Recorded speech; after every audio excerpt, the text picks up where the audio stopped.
We conducted several interviews with colleagues who have been working in remote and rural locations. One of particular interest was a young man that has spent the past year working in an Indigenous education system. 1 month was spent in Arnhem Land last year during his final placement, and he is currently working in Cape York, where he has been positioned at a primary school in Hopevale since January this year. The graduate teacher has expressed many concerns for the Indigenous community in Hopevale. He mentions that the students are at least 2 to 3 years behind in their education.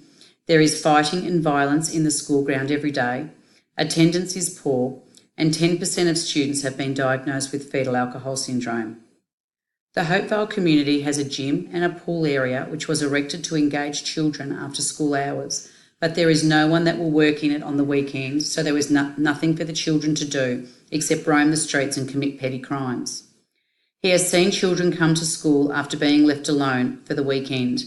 They come in dirty and hungry. Multiple generations live in one house together, and this makes it difficult for the students to get any quiet time for reading or study. He mentions that 50% of the staff employed are there for the wrong reasons: free rent, 30% more pay, and generous hunting and fishing opportunities.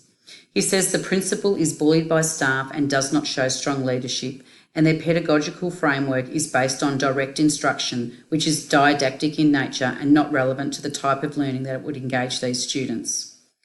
The school has teachers' aides in each classroom, and they are all of Indigenous background. This can be positive when they are good at their work. They help with behaviour and have strong connections and relationships with the students and their families.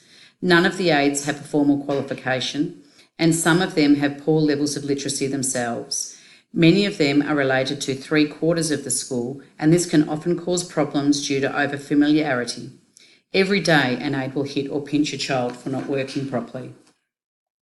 On a positive note, he says the children are amazing and he has worked hard to form strong relationships with them, and is proud to say that he has gentle control of his class and little trouble happens when he is teaching. He wishes there was more involvement with elders in the school, but acknowledges that they do not have a strong presence in the community either.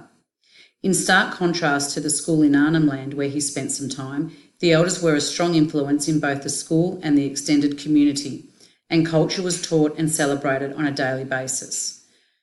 We asked him what he thought the difference was between the two communities, and he tentatively answered that in Arnhem Land, white men haven't come and stuffed it up yet. As a graduate teacher, it is important to get to know your community, whether you deem it positive or negative, to form relationships, learn some language and understand the culture. It is also important to learn that no Indigenous area is the same. There are many differences between these communities. They speak different languages, have varying cultures, traditions and connections to the land.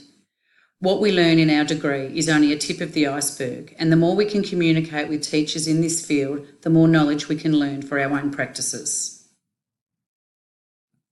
I spoke with Judy, who is a retired teacher travelling Australia with her husband, and took up the opportunity to teach in grade 1 and 2 in a Catholic primary school in Wyndham, Western Australia.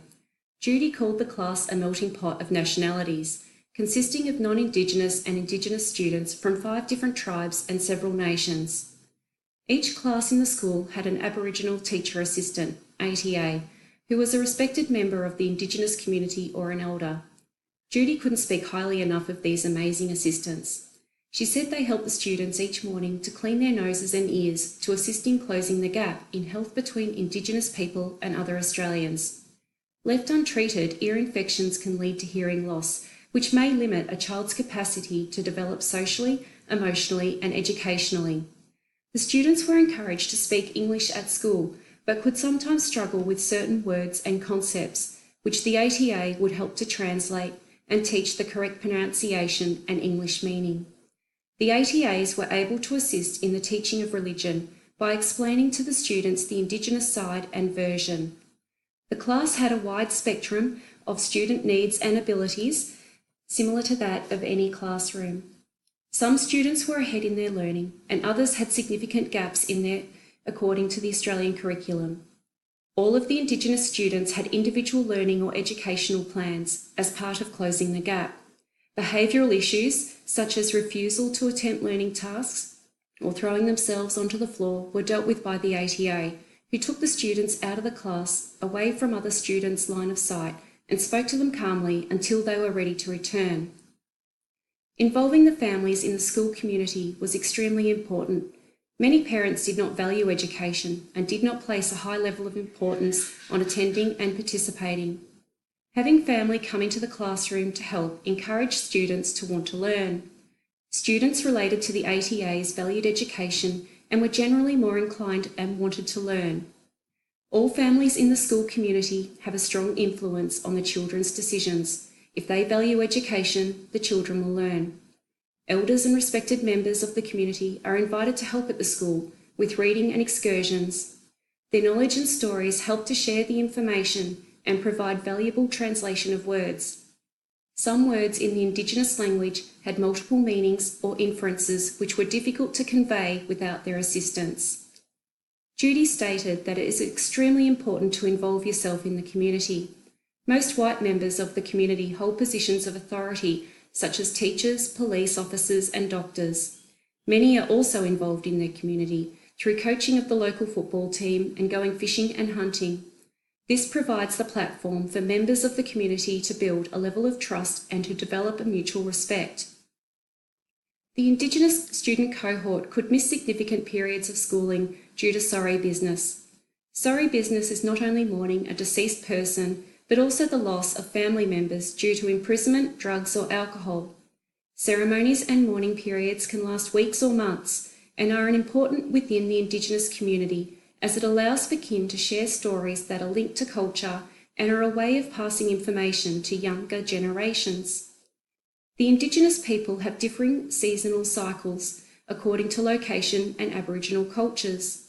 This can also result in families moving during the wet season to meet up with other members in different countries. The CSIRO have worked with Indigenous leaders to create a calendar representing their seasonal and ecological knowledge. One serious educational and relationship barrier is that teachers are transient and that they only remain in the school and the community for short periods of time. Kimberley Calling is a program developed by the Catholic Education Office, encouraging people to live and experience life as a teacher in a remote and rural school. The program offers financial incentives, including relocation expenses, an annual service bonus, increased long service leave, and Christmas vacation travel. There is a stigma for teachers who take up these opportunities.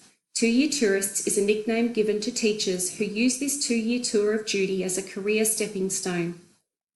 Judy was explaining that all of the teachers at this school were all there due to their passion for teaching, with a cultural interest and a desire for challenge.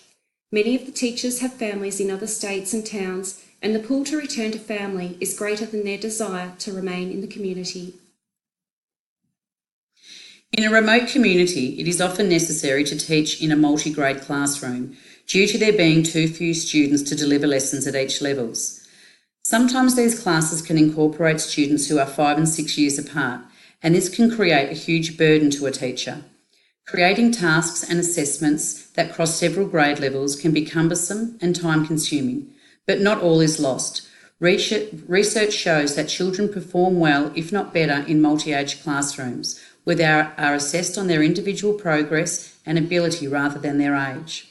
When concentrating on their development instead of being age-specific, it permits the student to develop at a level that is comfortable for them, allowing them to build confidence and knowledge in an area before moving on. Students are able to work together, which builds team ethic and collaborative skills, important areas of development for future employability.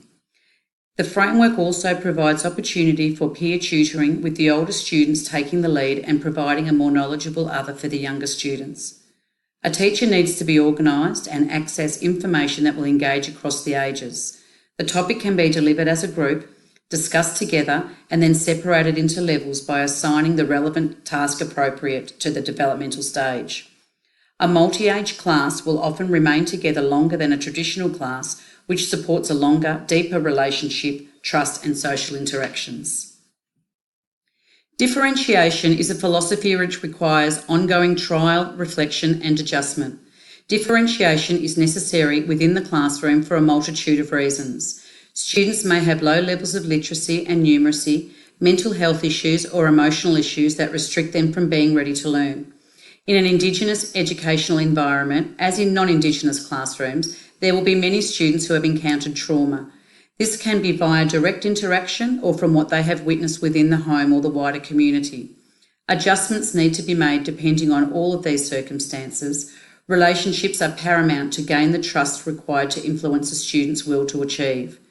These adjustments can be in many forms: scaffolding tasks, explicit teaching, unconditional acceptance, understanding misbehaviour, and not lowering your expectation of the student.